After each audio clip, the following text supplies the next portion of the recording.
Hey guys, and welcome back to this channel. In this video, I'll be showing you guys how you can bass boost your audio on CapCut.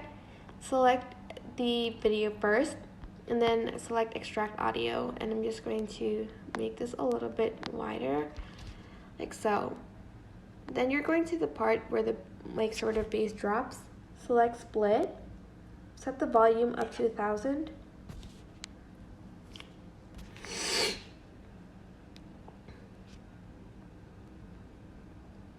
Set the volume up to 1000, and then you're going to copy it. So select it, press copy, and put it down here.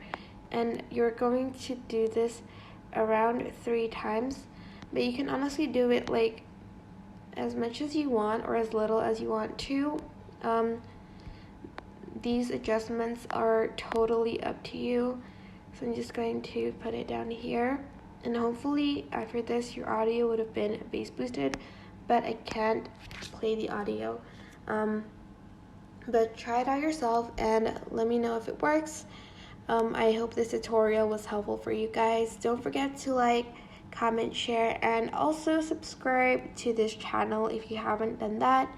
If you have any questions, just leave it in the comment section down below, and I will try my best to answer them all.